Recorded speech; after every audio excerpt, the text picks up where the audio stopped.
Hello everyone, welcome to my channel. My name is Ari, and today we're going to have some more stories about our toxic life.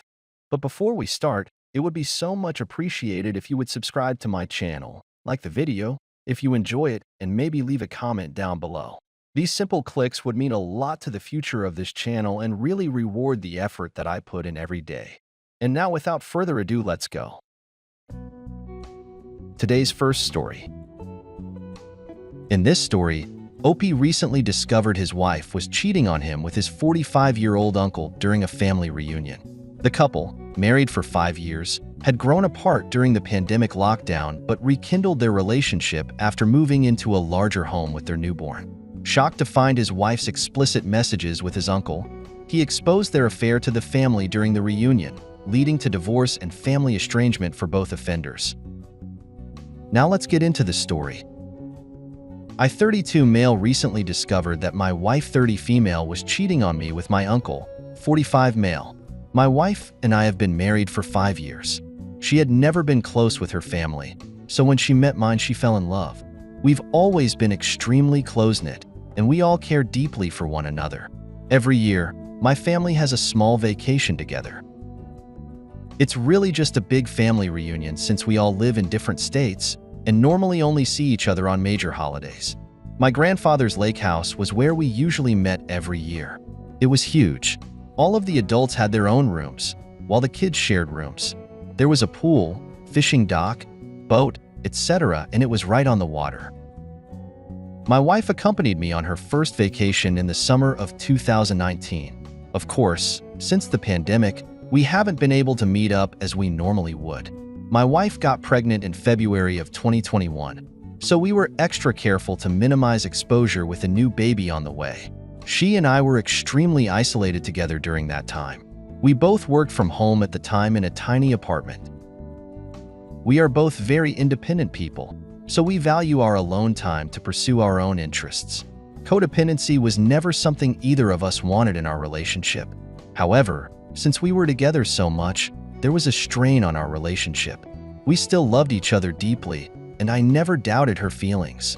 But we could both tell that we needed a little bit of space for each other, even if that was just the 8 hours a day we spent apart while we were at work. Shortly before the baby was born, we closed on a house and moved everything over to prepare for the baby's arrival. Once the baby arrived, we were more in love with each other than we ever had been. All of the issues we had while we were in lockdown together seemed to disappear, and we fell back into our usual patterns. It probably helped that the house was large enough for us not to be on top of each other all the time. This year, 2023, was the first year since the beginning of the pandemic that my family has felt comfortable enough to get together again. My wife and I were very excited to meet up with everybody again and introduce all of my relatives to our baby. At first, everything was wonderful. We had a nice barbecue with all of my family the day we arrived. The kids played in the water, and some of the adults took the boat out to soak in the sun. My wife was spending a lot of time with my uncle and his ex-wife. Their relationship is a long story, but in short, they were divorced but still friendly and had a lot of love for one another. And they wanted to make sure their children had a loving family. It was kind of complicated, though. Anyway, I didn't think much about my wife spending time with them because she's always been a very friendly and outgoing person. So was my uncle. Both of them were the life of any party they would go to. It seemed natural that both outrageous personalities would gravitate toward one another. I must have had my blinders on for the first couple of days of the vacation, because on the third day, when we were all sitting around the dinner table eating, I was sitting next to me, and my uncle was across from her. I tried to be subtle about figuring out what was going on, but I was able to catch a glance under the table to see her sliding her foot up his thigh. Instantly, I felt like I was going to be sick. I couldn't believe what I was seeing, and I didn't want to. I had to get away, so I faked feeling sick and went up to her room to lie down. She offered to come with me, but I told her I was fine. I just had to get away from her. Her laptop was sitting on the bed, and I couldn't resist the temptation to see if there had been any communication between her and my uncle. I hated to be the person to look through someone's messages, but that behavior couldn't have started out of the blue, right? I knew her password, so I logged into her Facebook account and searched through her messages. Lo and behold, I found her chats with my uncle. It all started when he posted a picture of himself at the beach on his timeline. She messaged him first, hinting at how good he looked. From there, the messages took a turn. They were extremely flirty, sexting, and they even exchanged some pictures with each other. It had been going on virtually for over a year. It didn't seem like they had any feelings for one another. It was purely lust. When I saw their most recent messages, my heart sank. She told him that they would finally have a chance to be with each other at the reunion, and that was what she was looking forward to most. Apparently, they snuck off to the boathouse together the night before to have intimate, and they planned on doing it again that night. I was in so much pain that I didn't think there was any way for me to stay there. I thought about leaving and going home to pack my things, but I came up with a better idea. I wanted my family to know what they had done. I acted normal for the rest of the night, pretending to have a headache and staying behind in my room. After my wife thought that I was asleep, I joined some of my cousins on the porch later that night. I suggested that we should take the boat out and have a couple of beers on the water. At that time, I knew that my wife and uncle were planning on meeting each other there, and my cousins were always down for something spontaneous like that. We all walked over to the boathouse together, which was a short walk away from the main house. It was the only place on the property where somebody could go to have an illicit affair like they were without the risk of getting caught. When we got there, I opened the door to expose both of them to my cousins. The lights were already on, so they saw everything that was happening on top of the boat. I stormed off, pretending like I wasn't expecting to see what I did. My wife chased after me, and I told her that we were done, that there was no excuse for her behavior, and that I was going to file for divorce in the morning. She begged me not to do that, but I didn't listen. My cousins got into a blowout argument with my uncle for betraying his family the way he did. It was so loud that everyone else in the house woke up and got involved. Absolutely nobody could see either of their sides. In the end, I was able to divorce her, so she was out of the family for good. My uncle was shamed by everyone and told he would not be invited to the reunions anymore after that. His ex-wife and children were ashamed of his behavior. I hope that they would still consider going without him, but we'll see what happens next summer. Today's second story. In this story, after Karen's escape from an abusive relationship, she found solace with her new partner, but their relationship became strained as she reconnected with an ex. Despite efforts to salvage their bond, trust shattered when Karen was caught cheating at a wedding. Confronted and expelled, she faced the consequences of her actions, leading to a decisive breakup and subsequent separation of belongings. Now let's get into the story. I, 31, met my girlfriend Karen, 29. It was a bit of a tough time for her back then because she had just left her abusive boyfriend. To make things better, she moved back in with her parents along with her little child. You see, Karen had to drop out of college during her senior year because her ex-boyfriend got her pregnant. It was a really rough situation since he was not only cheating on her, but also physically abusive. Eventually, she mustered the courage to leave him, and that's when our paths crossed. It's a bit of a funny story, actually. Angie, one of Karen's sorority sisters, ended up marrying my friend Dave. And through this connection, Angie introduced me to Karen. We handed off right away and started dating. Before long, Karen and her son Bobby moved in with me, and those initial years together were pretty awesome. The first few years were great.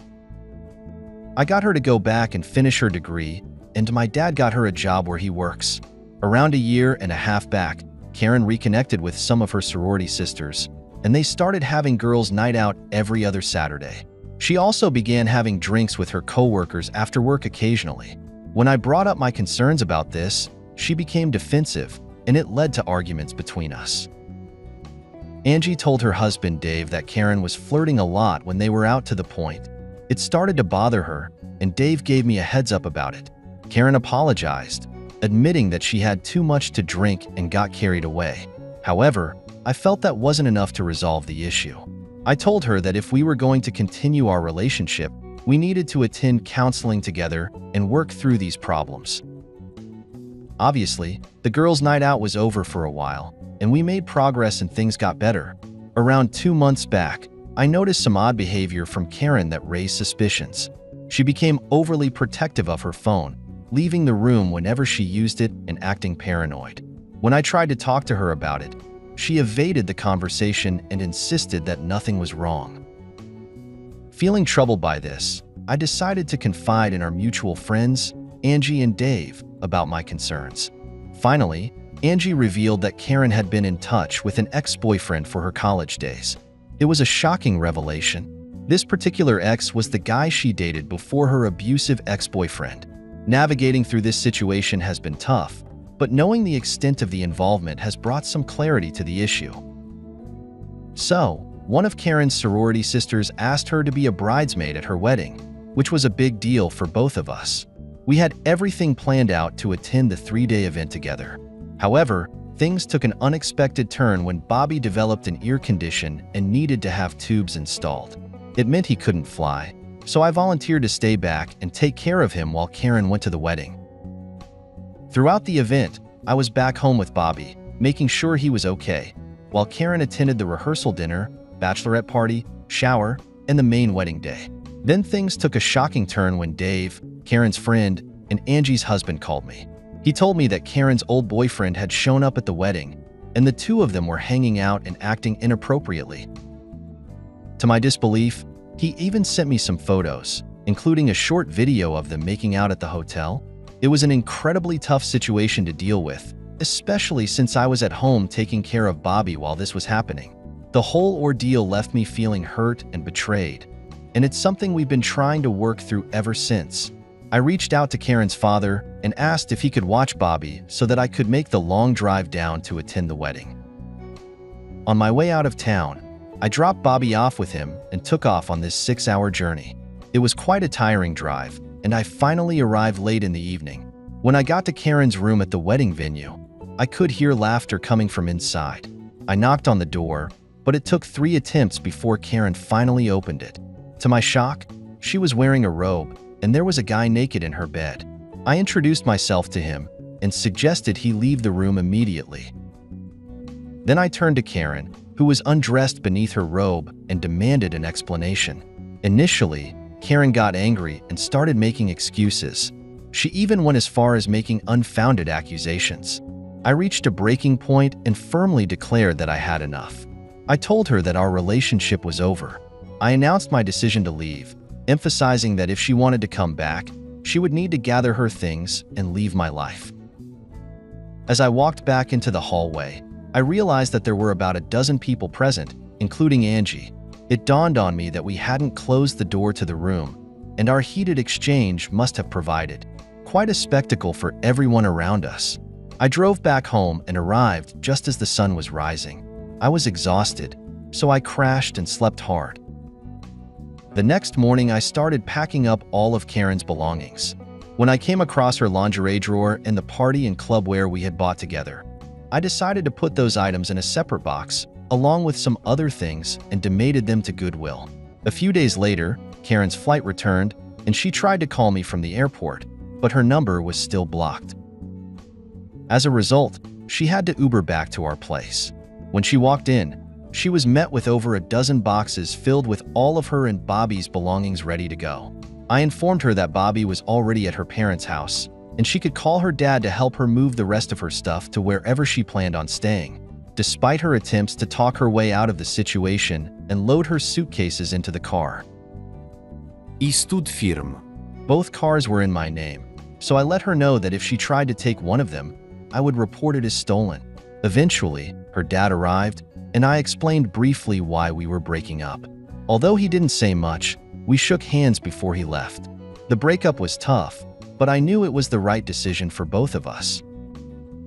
It's been a week since all that happened. Since then, Dave and Angie have decided to cut contact with Karen because our drama overshadowed their wedding ceremony the next day. Despite everything, Karen has been trying to reach out, and we've talked a few times.